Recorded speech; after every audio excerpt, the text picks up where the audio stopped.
So I'd like to welcome our presenter for today, Professor Elizabeth Walton from the School of Education at the University of Nottingham in the UK. So Professor Walton teaches undergraduate as well as postgraduate courses and supervises various postgraduate research on aspects of inclusive education. She is also the co-convener of the UNESCO Chair for Teacher Education on Diversity and Development, as well as a visiting associate professor at the Wits School of Education in Johannesburg, South Africa, and an affiliate member of the Center for Inclusive Education at the Queensland University of Technology.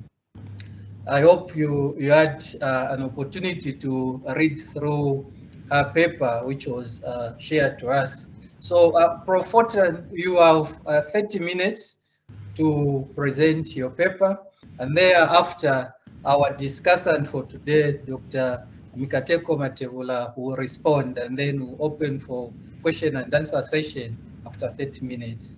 All the best in your presentation. Oh, thank you so much. And colleagues, thank you for the invitation. I really appreciate it. I'm speaking to you actually from Swellendam, where I've managed to get out here after 2.5 years. And so it's really good to be home. Sorry about the tech issues, and I'm going to rely on Fenella. And I hope we can get it right. I'm pleased that you've been able to see the paper.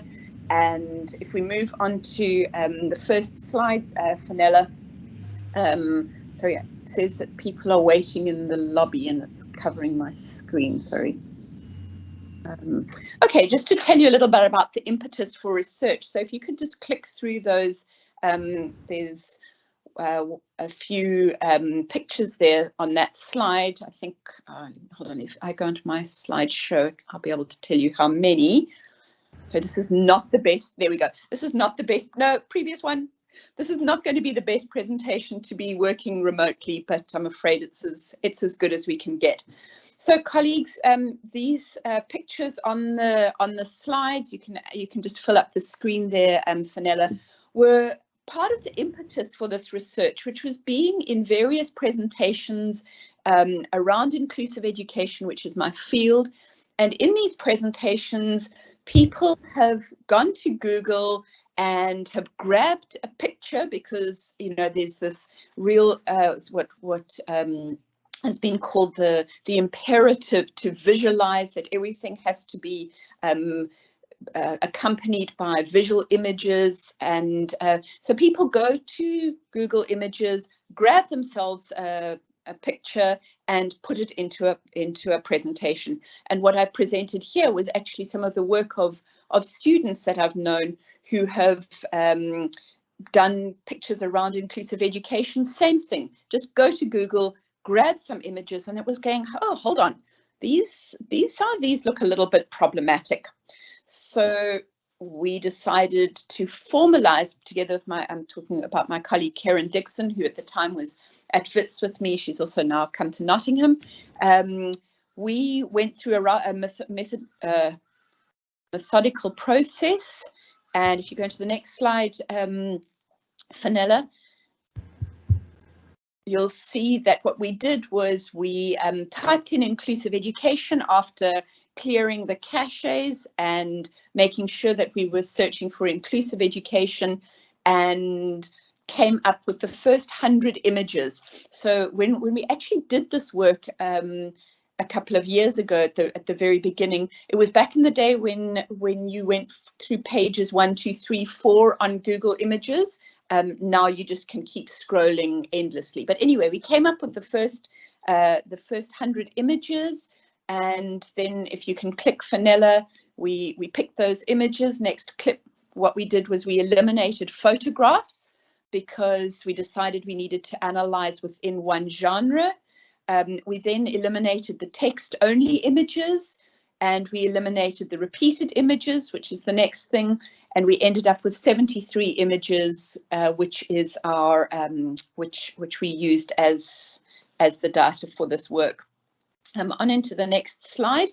are the research questions that we asked. We were interested to say, what messages does this ensemble of signs convey? And here the issue was not just what does each individual image do, but what do you get when you're faced with this collection of images?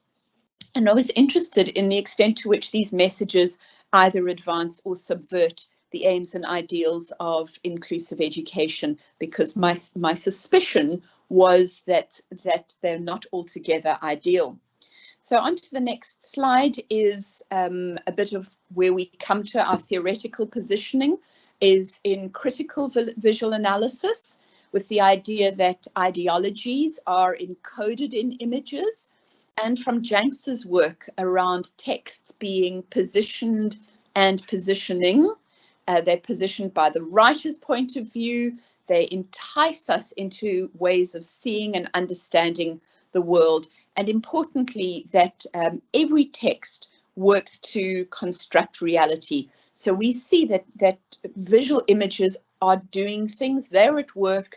They are equally helping to set discourses, contribute to discourses, and in the paper, we write a little bit more about the role of Google and search engine optimization, but I'm not going to, I won't go into that now. I'll tell you a little bit more about the method, which is the next slide, which is our first approach to this work, which was really based on the work of Serafini. And this was what we called a noticing chart, was we began to say, we think that there's things going on here, but actually, are we just imagining it? And we came to what is basically a content analysis, where we listed 1 to 73 images down in the first column of an Excel spreadsheet, and then we listed all the visual elements that we saw that were recurring, that we saw were seemed to be significant. So. You probably won't see, but how does the picture have one color or two colors, or does it depict gender? Does it depict race? What are people doing? So this is our content analysis. And on the next slide, Fenella, we go swiftly onto the work that we did, where we worked from Kress and van Leuven and their grammar of visual design, simply because that content analysis was interesting, but it didn't give us the tools with which we could really analyze the discourses that were presented. So some interesting things that come through here, that 67% of the images had human participants, and we distinguished those from abstract participants. And there, thanks, that's what we mean by human participants. Then abstract participants were like those figures, they were like those cutout dolls, didn't have faces.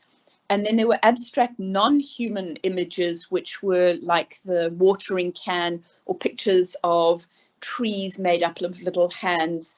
And so our work, we decided not that it's not important, only to work with the human participants, again, just to help us narrow down what we were going to do. So what were they doing? So interestingly, next slide, Fenella, 70% of the images have only children in them. In terms of coding of difference, you'll see that there's quite strong coding of race, disability, and gender coding through various features. And then the next picture is how we looked at what were they doing, what was going on, and the things that are really interesting was all the quite vigorous activity, the waving, the cartwheeling, the hugging, the sitting, the smiling, the standing. We'll show you in a minute how those things become significant. We then moved on to the second, sorry. That's the problem of not managing my own slides. We then move on to the fact that if you go on, Fenella, you'll see that a full 51%, more than half of the images depicted disability. And as I'm going to say in a minute, is that significant, and most of that is disability through a wheelchair. Okay, next slide. So the second aspect of Crescent van Leeuwen's schema is around interpersonal relations, and that's what is happening between the viewer and the actors in the image. So there we see some really interesting things. Next click, Fenella, is the demand. Now, demand in visual analysis is when the actors in the image are looking at the viewer directly.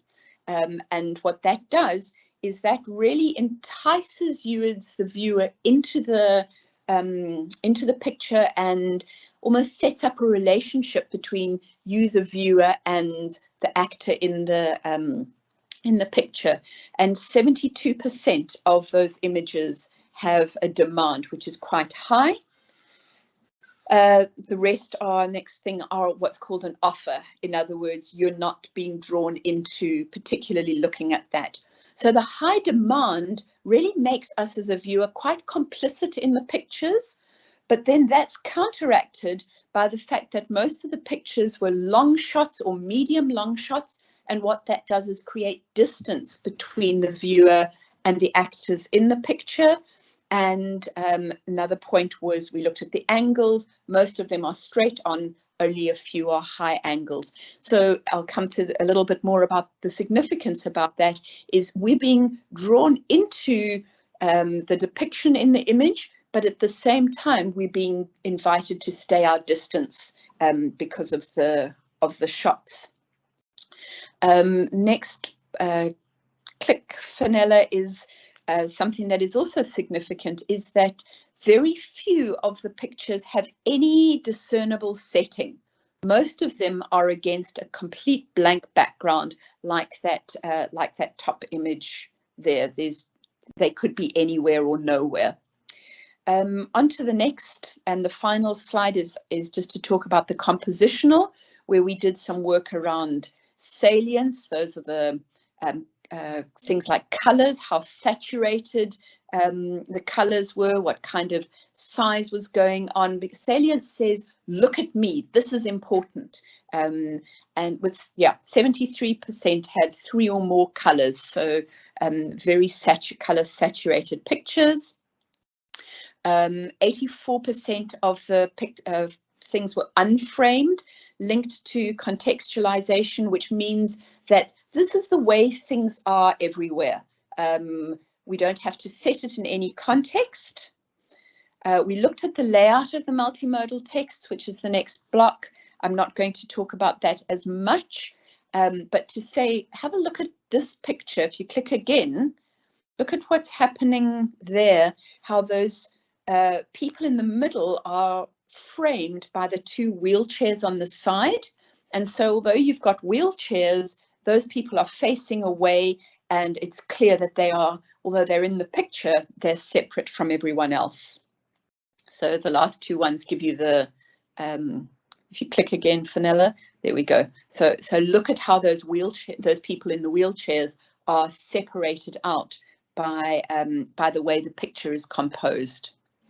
So if you move on to the next slide, what we were able to see is that we have 4 motifs of inclusive education that come through these visuals.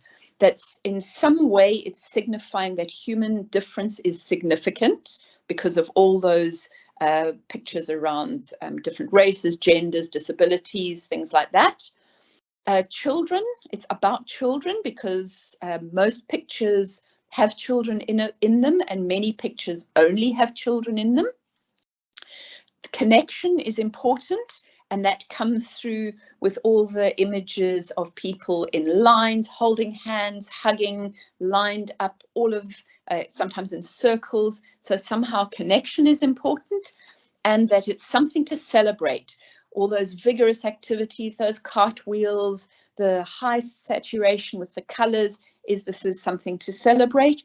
And just in case we were imagining that these were not significant issues. What we did go is we went back into the literature and confirmed that these are indeed motifs of inclusive education. These are the things that inclusive education is concerned with, which is good.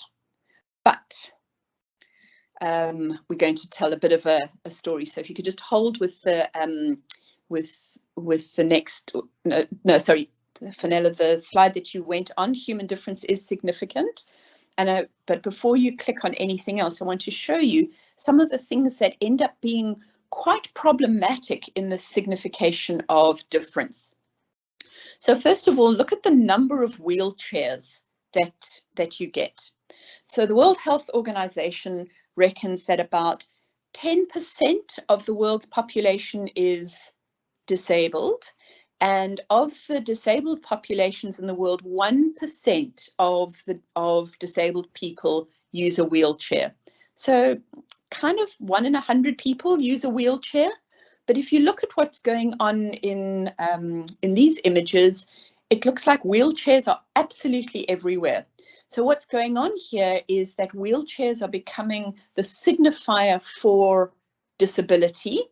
They're also suggesting that if you're going to be inclusive, you're going to have not only children in wheelchairs, but lots of them. Pretty much every classroom is going to have a child in a wheelchair, which is problematic because there're just not enough of them to go around. But more things around these wheelchairs, and you can read it a bit more in the paper. Look at how the wheel in the wheelchair becomes really significant. This middle picture, you can see that the kids who are not in a wheelchair are facing us as a viewer, but the people in the wheelchair are in profile. So that's in contrast to the little guy in my bottom left, where that's more expected. They're facing us like the other children. But in this middle shot, the author wants, or the text creator wants us to see the wheel. In many of the pictures, the wheel is really oversized. And so what ends up happening is that the person in the wheelchair is as tall, if not taller, than the people who they're in the same image with. And you know, if you've spoken to someone who's using a wheelchair, they're sitting, they're lower down. So that's all about saying to us, this wheel, this wheelchair is really important. Look at it. All the colors are signifying something. I'm going to speed up a little bit. One of the ones that really, I think is really problematic are those bean people down on the bottom right. That's saying that we're all different. Some people are green, some people are blue, some people are purple. They're not. Human beings have a very limited range of colors. No one is green and blue and purple. And what this does is it sets up kind of a fantasy land of diversity where everyone is equally a different color, very different from the real issues that we experience. Have a look at the little girl in the middle, I think it's a girl, in the top right-hand person. There, the author or the text creator is keen to have the child facing forward because those hand holdings are important. But then they want the best of both worlds, but they also want a wheel for the wheelchair. So can you imagine what it must be like to sit in a wheelchair and face forward and have the wheel in profile?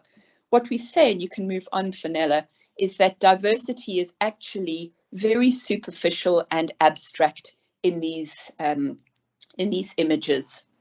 So moving on to the next one, it's about the children. So lots and lots of things about these happy, smiley children, high color saturation, these quite naive drawings. These children are innocent, they're happy, they're playful.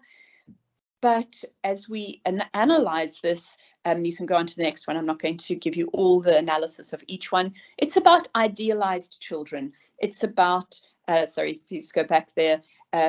These are children who are happy. They are they're almost in a Rousseauian kind of innocence. What is important and is of concern is that inclusive education is about these young children. what happens to these children when they grow up?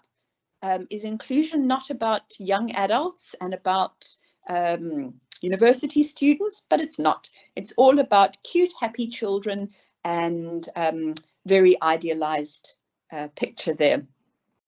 Moving on into connection, as I've said, lots and lots of images that says connection is important, but if you click next, Fenella, connection is also conditional. So let's look at the people on the far right. You can see that the chap in the wheelchair doesn't hold anybody. He gets touched, but he doesn't hold on to anyone. And the wheelchair typically, although not in that middle one, is often on the side. So you can be included, but you remain on the periphery. There's also a sense of what are called covert taxonomies, the lineup, the compulsory connection. You will be included, you will assimilate, you will be in a circle, and you will look and sound and be the same height pretty much as everyone else. We conclude that they're actually saying connection is conditional on your being able to come in and fit in with what the norm wants. So inclusion is something to celebrate, and there we have the party and the balloons and the handstands and the sunshine. And what's problematic about that is that it suggests in the next block is that inclusive education is fun and easy, and it's not. We have set ourselves up into a system of exclusion that is very, very difficult to dismantle, not because inclusive education is a problem, but because exclusion is so rife.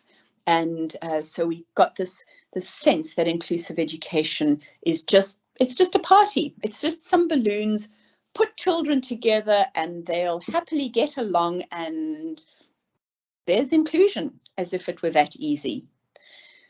The next slide is a question that we have about where is education in inclusive education?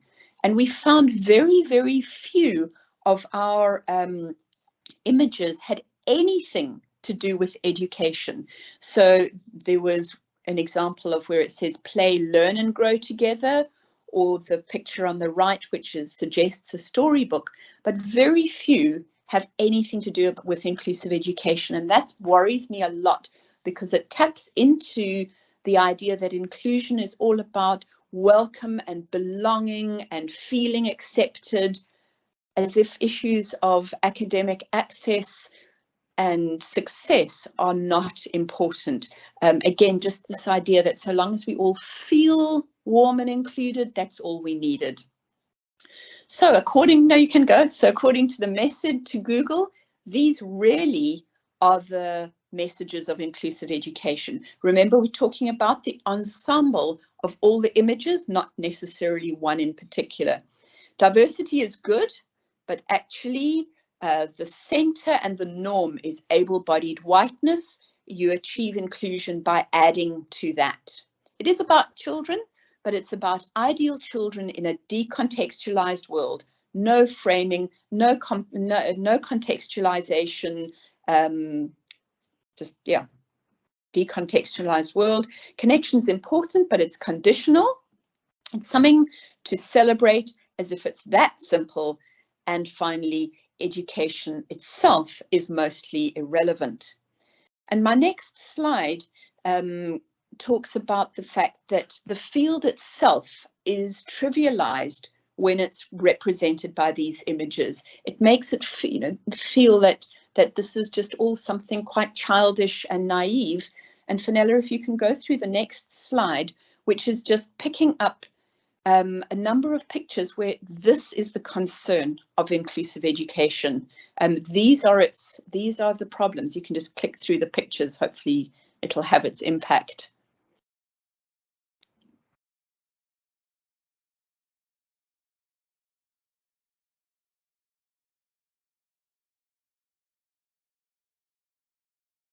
Okay. So So the last, I think that's the end of the slides, Fenella. No, nearly there.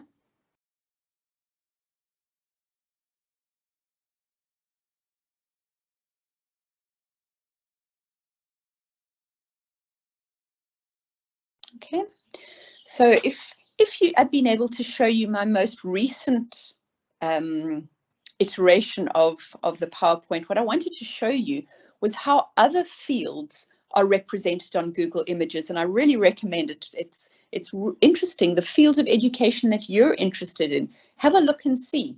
So I'm busy with some colleagues. We're looking at refugee education, and we're looking at how refugees and refugee education are portrayed in by Google Images. We looked, for example, at mathematics education. If you Google search of that, all very abstract, no humans, no people sitting around. It's just all sums on blackboards. But then you compare it with literacy education, and literacy education is all pictures of people sitting with children on their laps, reading books, very different from, say, mathematics education. And my final slide, or my final conclusion, is a quote from Machin, who says we need more work in education on the way discourses are, quote, communicated, naturalized and legitimated beyond the linguistic level. And I'm hoping that this presentation sparks some interest into looking at how education discourses are constructed at the visual level. It's something that I think needs our attention, and I'd be delighted to answer any questions. And I'm just really sorry that I didn't have the ideal presentation, Fenella. Thank you so much. And maybe in questions, if there are things that you'd like me to revisit, because I've tried to keep the pace, we could do that. Is that okay? Thanks. Back to the chairperson.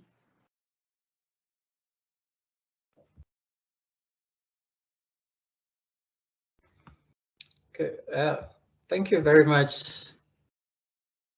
Thank you very much, Elizabeth, for that wonderful presentation. I would now invite Mikateko to respond to your presentation. Mikateko, over to you. Thanks, Edward, and thank you, Elizabeth. I really enjoyed the presentation. I found it particularly interesting, having worked doing research using arts-based methods and participatory research, and using methodologies like photo voice, and quite recently also using digital storytelling.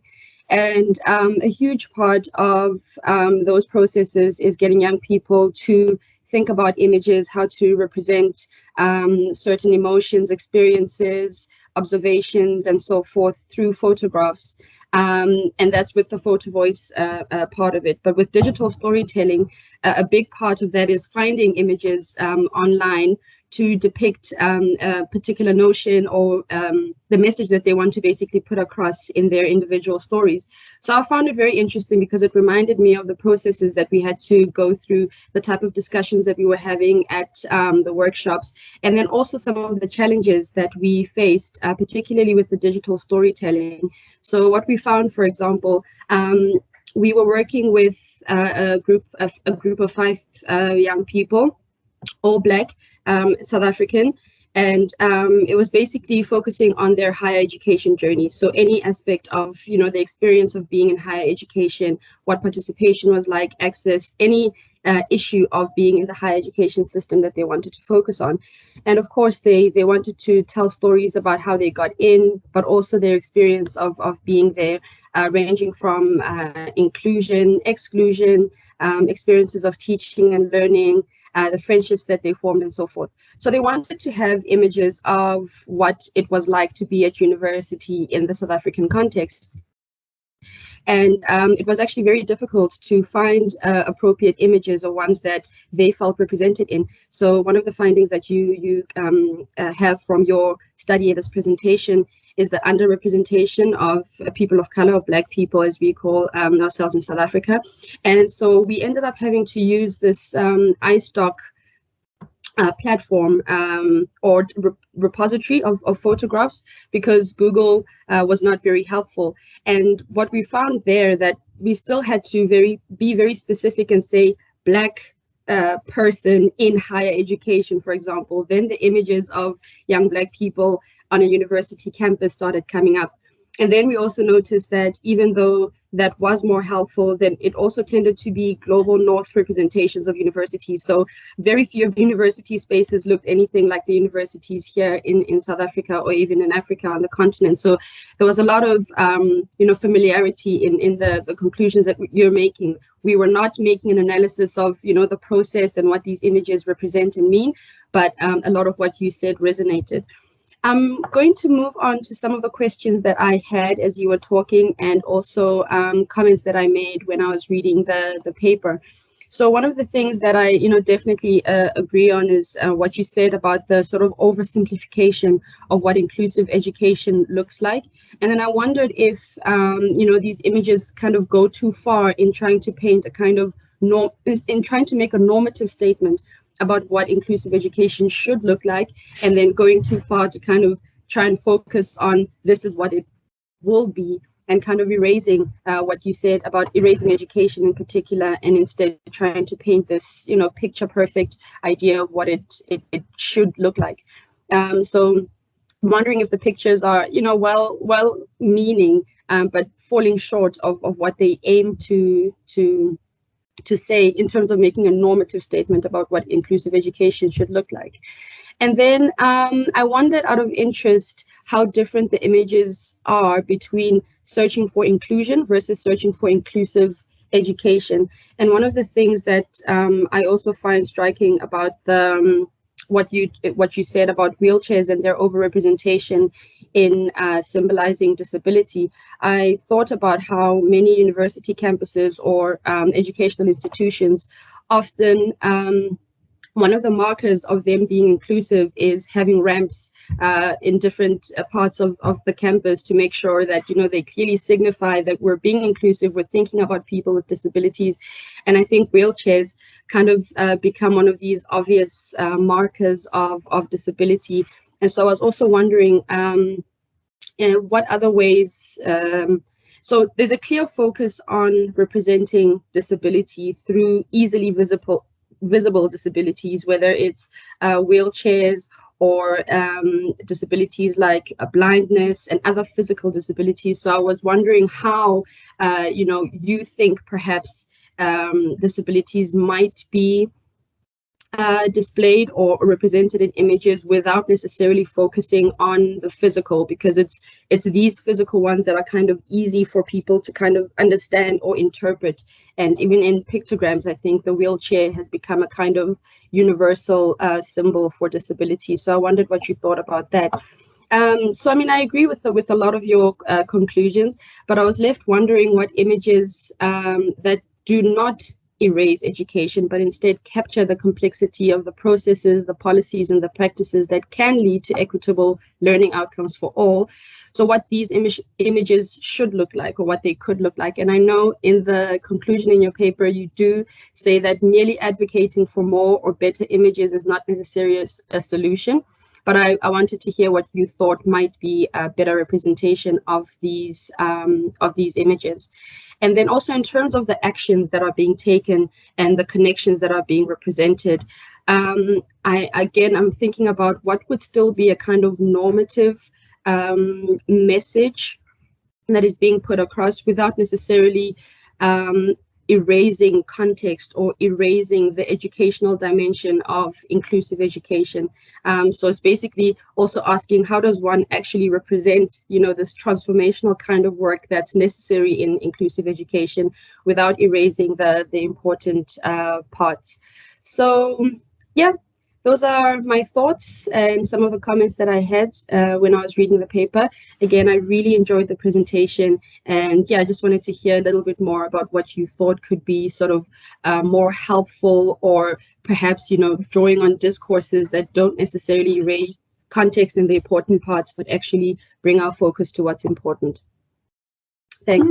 Thank so much. That was just really interesting links with those other images, and I appreciate the comments so much. So I hope I've captured some of the things, and I can talk a little bit about this. So you talk about these kind of the ideal of what the images are perhaps sort of falling short but meaning well, and perhaps one of the things that's worth noting is we decided, we actually debated a long time, and we might still come back to it, but we decided to use the ensemble of images that appear on Google Images. So they are completely extracted from their source.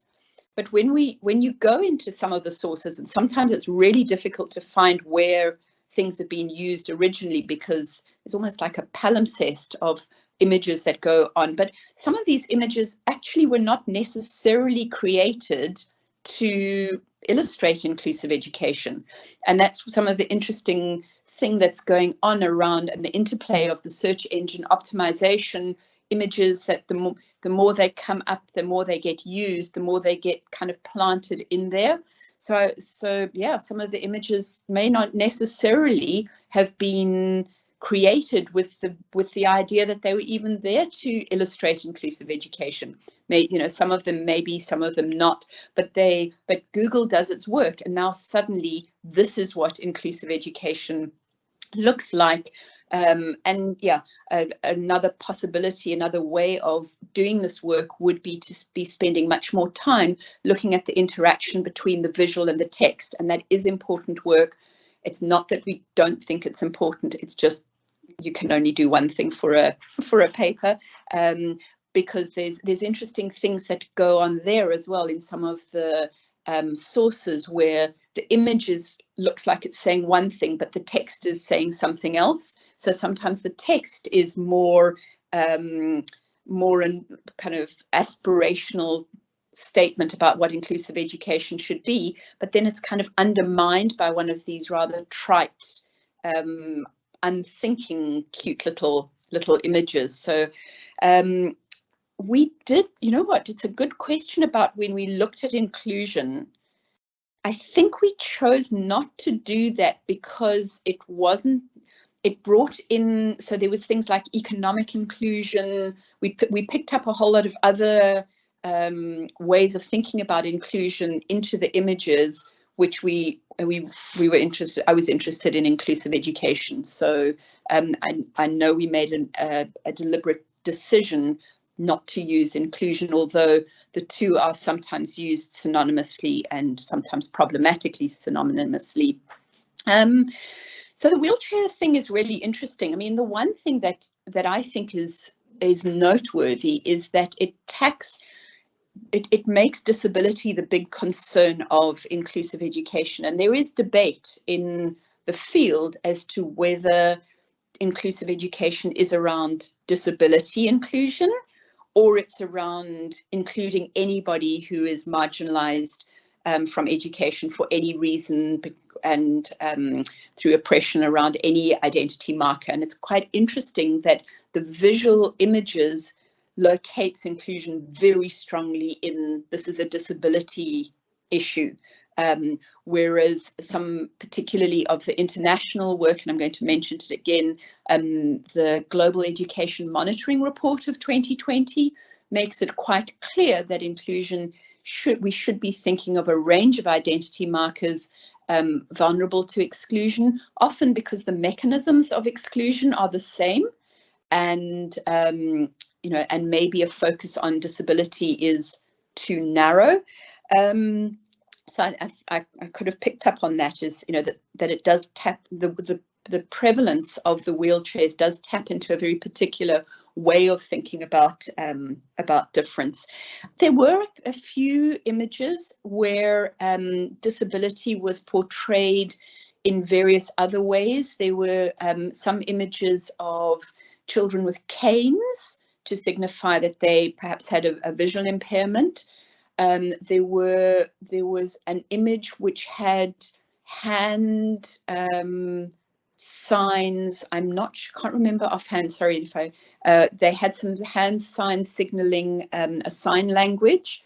There was a walking frame, but again, we're back into physical disabilities. And I do know that the wheelchair has become a kind of universal signifier for all disabilities. And, you know, I don't necessarily think that that's wrong in and of itself. But there was an interesting statement made about disability, particularly in the global south, and it was a call around the danger of overestimating disability prevalence. And the concern is that if we don't have the correct statistics, we get the sense and where people think this problem is so overwhelming, we'll never be able to sort it out. There's just too many. It's too much. And I was reminded of that caution when we saw kind of all of these wheelchairs, and it reminded me of a student I taught at Wits who'd come home from come back to class from teaching experience, and she said she'd heard this horror story from her supervising teacher, who'd said that they're bringing in inclusive education, and now they were going to have children who are blind and in wheelchairs and with cognitive impairments in their classrooms. And she was horrified. And I said, well, first of all, as I said, they're not enough to go around. You cannot possibly have all of those children in every mainstream classroom. So I think it is about not creating that sense that they're everywhere. And inclusion is just, you know, if we've got a kid in a wheelchair in our classroom, then we've done inclusion. Much more complicated than that. When you say what they should be like, I've been really encouraged by the visuals, the images in the Global Education Monitoring Report. They are nuanced, they are interesting, they're not kind of so trite, so superficial. And I think the thing is that they've been commissioned to illustrate real issues around inclusive education. So, for example, there's a really poignant little image of somebody, it looks like a parent wheeling a child past the normal school, regular school, to go into the special school. So I would say, if I've seen anything that's looking good, the Global Monitoring Report of 2020 on inclusion in education has some promising images. And your last question about how to represent transformation, I don't know. I don't know whether we should be trying to deal with these kind of complex things in sort of little visual images. It's almost like the constraint of Twitter, that you can't capture complexity in 180 characters. I don't know that we can capture the deep challenges of transformation across, you know, all the ways that we've oppressed people and the need to do that. I don't know that single images can do that. I think that there are aspects of images that do better and worse. And then overall, the concern is what overall are we seeing? What are people getting when they want to go and do that quick grab because I want a picture of something? Are they being faced with the kind of pictures that could be useful, or are we just rehearsing through the use or through the lack of critical use of images? Are we just keeping problematic images at the top of the search engine? And I don't know, it might sound like a cop-out to say that perhaps we should be resisting the imperative to visualize some of our really deep and complex social endeavors. Is that okay? Can I? Yes, that's okay. And it doesn't sound like a cop-out at all. I think, you know, there are limits, especially when you consider the mode of art or expression, or, you know, how you're basically documenting that particular image or picture or photograph, because all of those things also make a difference. There's, you know, things that you can do with a painting, for instance, that you can't do with a photograph, or that you can't do with a pictogram. And so it doesn't sound like a cop-out at all. And thank you so much for your responses. Can I have a quick last word? What's quite interesting is we've revisited this because obviously things change over time. And now if you Google inclusive education, there are much more photographs than there were when we did our analysis. And I think that's interesting, and I'm going to write about that next. So thank you. Great. I'll be looking forward to reading about it. Thanks, Elizabeth. Okay. Thank you, Elizabeth. Any questions or comments?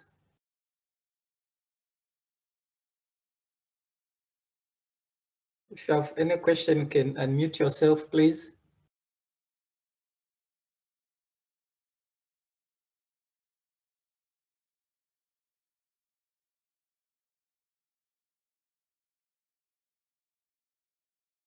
Okay. We don't seem to have any questions. Okay. Yes, Fenella.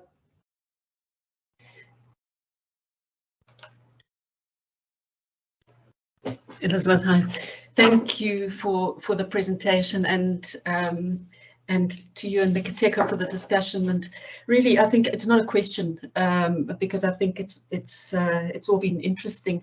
It's maybe just for me, I think it's a comment about what the value of this presentation and your paper to the broader notion of critical criticality and discretion for us, even as researchers, in accessing material. And I think that, and not underestimating the power of algorithms and the extent to which social media and access to information on the internet is controlling us in this way. Because I found myself thinking in your presentation and in the paper about the role of there's a little gap.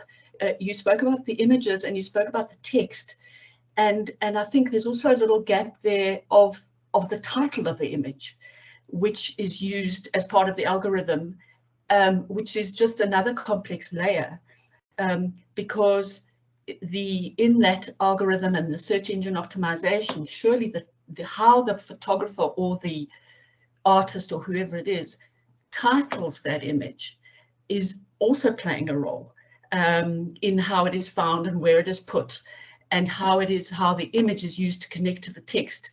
There's the title. So I mean, it speaks to what you said about the complexity of and these different layers of the discourse.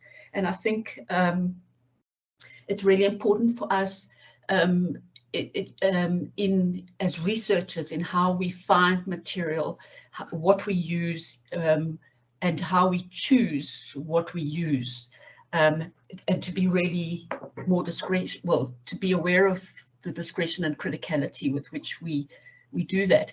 And how, you know, I heard an interesting comment the other day about websites and things that force you to accept cookies. I mean, you spoke about clearing the cache at the beginning, and this guy saying, well, you know, you're forced to accept cookies in order to read what you want to read. And with that, you are automatically entered into, all your data is captured, you're entered into the algorithm and so on. And so it controls what you access most easily in your next search. And I think it's really important for us as in our research to realize that we need to dig deeper than what comes up at the top of our internet search, and for us in any capacity in which we're educating others to make them aware. So yeah, that was just my comments, and thank you for prompting all those thoughts, because I think it's important. Thanks, Fenella. And also remember that the person who tags or titles the image might not necessarily have been the image creator, could have been another image user. So yeah, very interesting layers that go on there. Is that your hand?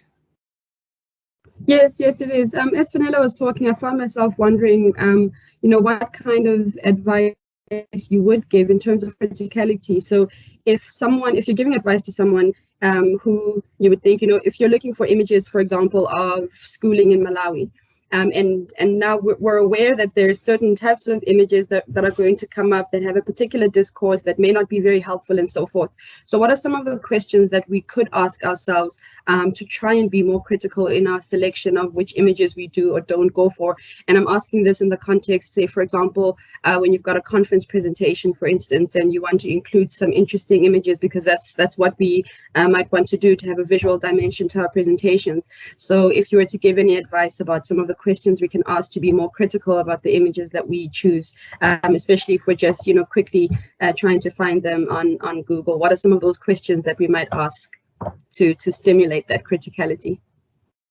Oh, that's a brilliant question. That sounds like there's another paper to be written on that. So I would say that some of, particularly in today's kind of hyper visualized world, that we do need to be doing more work, perhaps with our undergraduates, around the critical visual literacy as well as critical textual literacy. But to me, it's the same kind of questions that we pose when we look at a text. Is how's this positioning me, the viewer? How's it positioning the subject?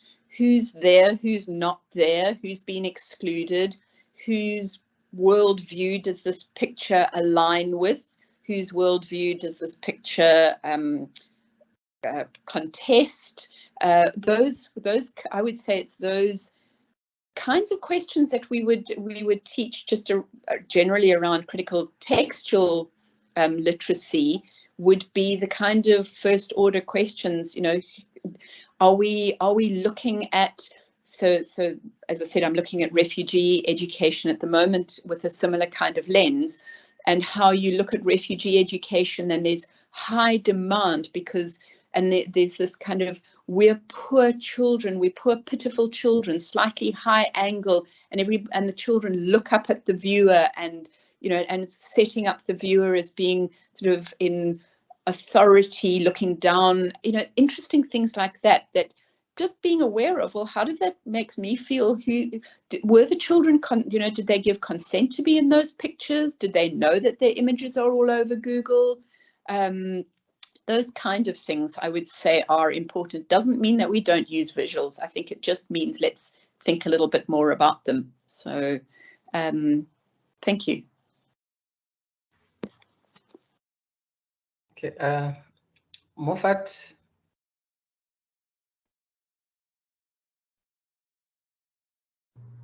Oh, sorry, it's I pressed by mistake. Okay, I was thinking that you would ask one question on decolonization of images. Yeah, I have a question.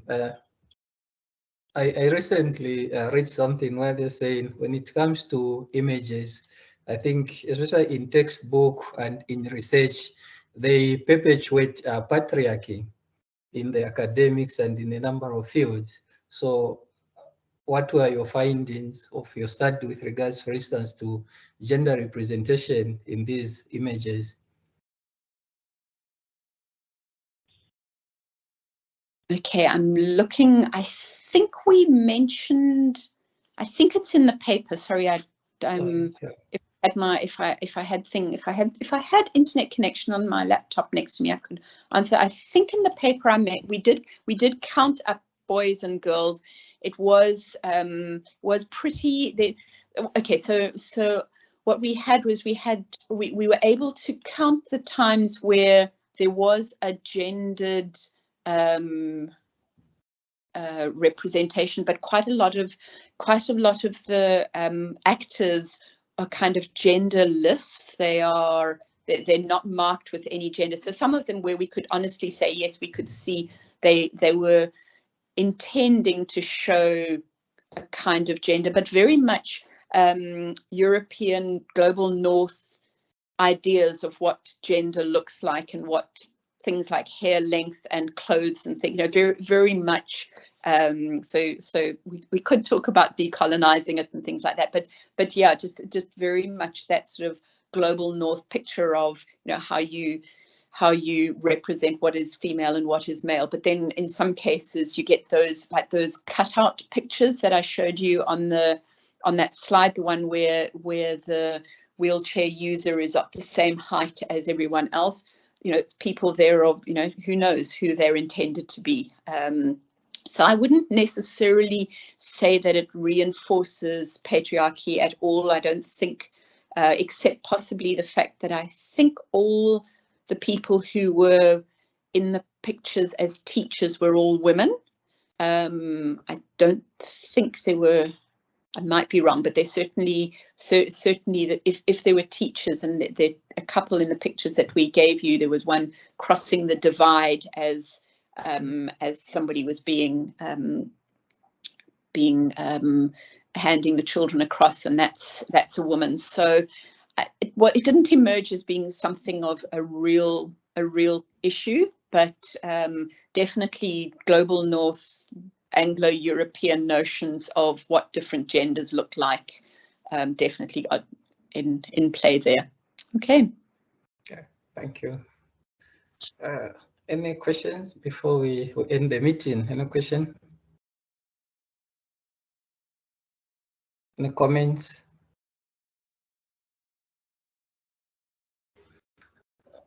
We do not seem to have any comments, no questions. So I think we can end the meeting. Thank you very much, Professor Houghton, for the wonderful presentation. And to Mikatego, thank you very much also for that